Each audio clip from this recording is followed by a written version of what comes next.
Selamat malam Bapak Ibu, Saudara dan Saudari yang dikasihi Tuhan. Malam hari ini kita bertemu lagi di dalam doa dan renungan Rabu GTJ Jepara Pepanan Yogyakarta. Sebelumnya mari kita berdoa terlebih dahulu. Tuhan, kami bersyukur malam hari ini kami boleh bersama menaikkan doa-doa kami, bersama juga membaca dan merenungkan kebenaran firman-Mu. Walau kami masih harus melakukannya dari rumah kami masing-masing, tetapi kami percaya Roh Tuhan sendiri yang menyertai dan menuntun kami. Kami serahkan persekutuan kami pada malam hari ini, doa dan renungan kami pada malam hari ini dalam tangan kuasa-Mu, di dalam Tuhan kami Yesus Kristus. Kami berdoa. Amin. Kita akan membaca firman Tuhan malam hari ini terambil dari 2 Samuel 7 ayatnya 8 sampai dengan yang ke-19. 2 Samuel pasal yang ke-7 ayat 18 sampai dengan yang ke-19. Demikian pembacaan firman Tuhan untuk kita semuanya. Lalu masuklah Raja Daud ke dalam. Kemudian duduklah ia di hadapan Tuhan sambil berkata, "Siapakah aku ini, ya Tuhan Allah? Dan siapakah keluargaku, sehingga Engkau membawa aku sampai sedemikian ini? Dan hal ini masih kurang di mata-Mu, ya Tuhan Allah. Sebab itu Engkau telah berfirman juga tentang keluarga hamba-Mu ini dalam masa jauh, dan telah memperlihatkan kepadaku serentetan manusia yang akan datang, ya Tuhan Allah." Demikian pembacaan firman Tuhan. Dan kita semua yang berbahagia adalah yang dengan tetap tekun dan setia membaca, merenungkan, dan lebih lagi melakukan firman dalam hidup sehari-hari. Terpujilah nama Tuhan. Ibu, bapak, saudara, dan saudari yang dikasihi Tuhan, doa adalah bentuk komunikasi antara kita, manusia, dengan Allah. Tentunya di dalam setiap komunikasi atau doa yang kita haturkan, kita panjatkan kepada Allah, juga terselip atau bahkan terhambur permohonan-permohonan, harapan-harapan, atau keinginan kita. Sesuatu yang wajar, bukan? Sama seperti kita yang sudah mempunyai anak-anak kita di dalam setiap percakapan dengan kita sebagai orang tua. Tentunya dalam percakapan-percakapan tersebut ada keinginan-keinginan yang juga seringkali diminta kepada kita sebagai orang tua. Namun, apakah setiap permintaan, harapan, atau keinginan yang dinaikkan oleh anak-anak kita kepada kita selalu harus kita penuhi atau kita kabulkan? Sama pula dengan setiap permintaan atau harapan atau keinginan kita yang kita naikkan di dalam doa kita, apakah senantiasa dikabulkan oleh Allah? Ada kalanya doa-doa yang kita naikkan tidak dikabulkan. Permohonan kita tidak sekedar ditunda, tapi ditolak oleh Allah. Dan memang seringkali penolakan itu membuat kita kecewa.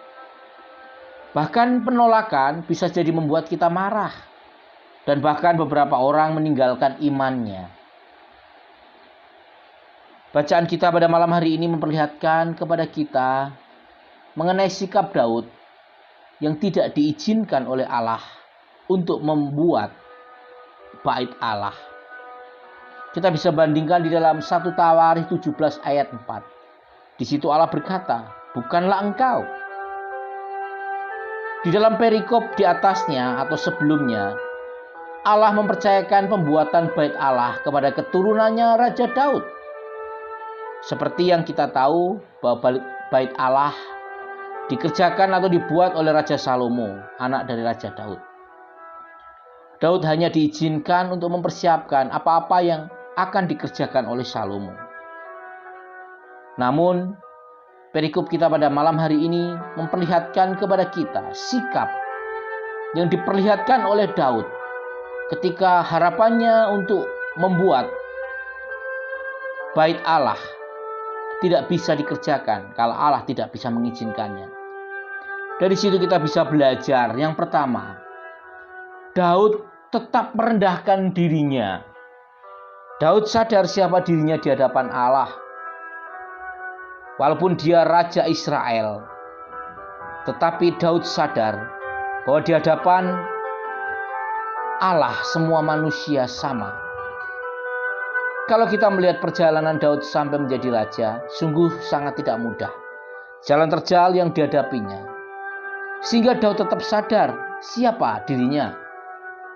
Dengan tegas Daud mengatakan, siapakah aku ini ya Tuhan, Allah, dan siapakah keluargaku sehingga aku sampai sedemikian ini. Belajar dari Daud, ketika doa kita tidak terkabulkan, mari kita segera sadar diri, siapa diri kita. Keberadaan kita pun hanya ditentukan oleh perkataannya. Jika kita mau melihat dengan sungguh-sungguh karya Allah dalam kehidupan kita sampai hari ini, kita akan selalu sadar diri, siapa diri kita ini.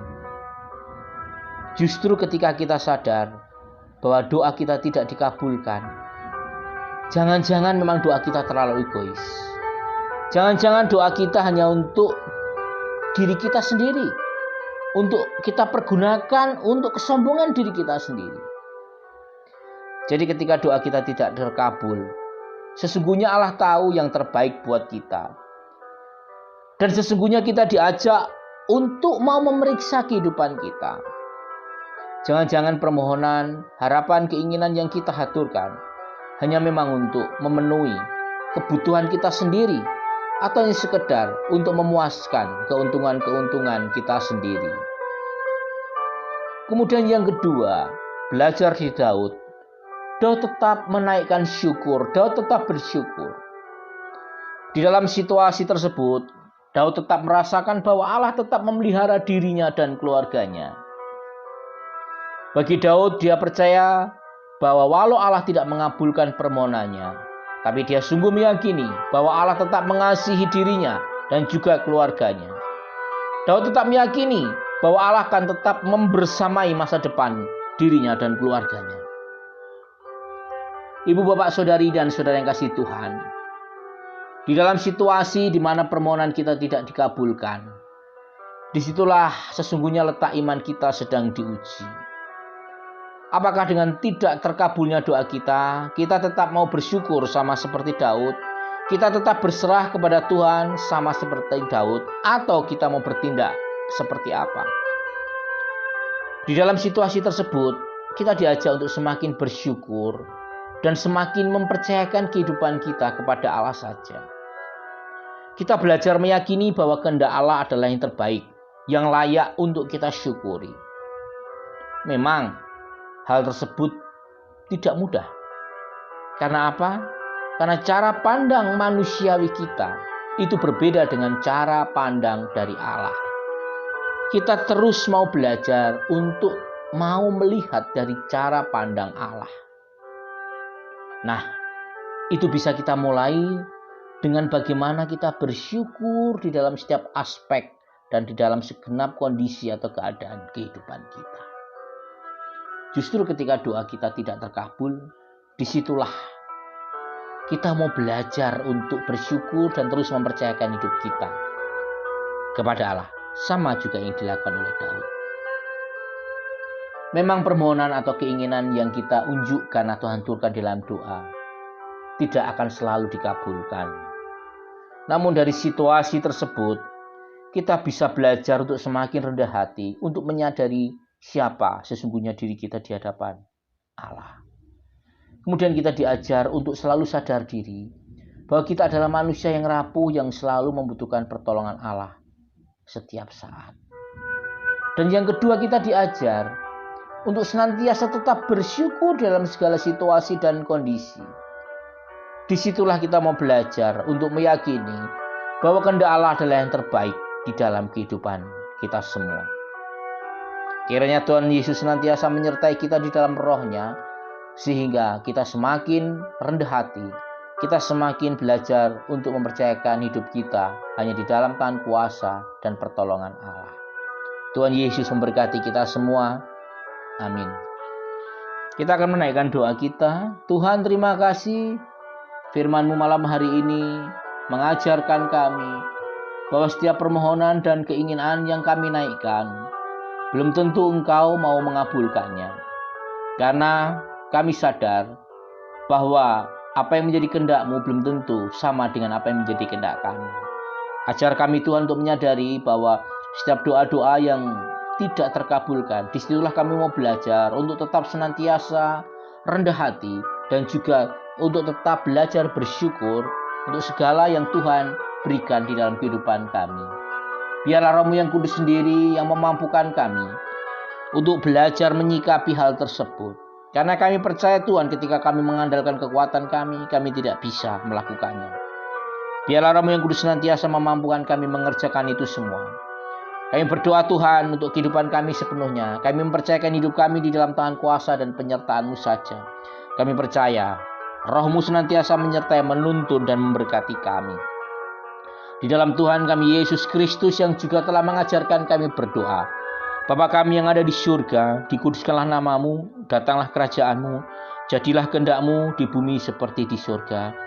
Berikanlah kami pada hari ini makanan kami yang secukupnya, dan ampunilah kami akan kesalahan kami, seperti kami juga mengampuni orang yang bersalah kepada kami. Dan janganlah membawa kami ke dalam pencobaan, tetapi lepaskanlah kami daripada yang jahat, karena Engkau yang punya kerajaan dan kuasa dan kemuliaan sampai selama-lamanya. Amin. Selamat malam, Tuhan Yesus memberkati kita semuanya. Amin.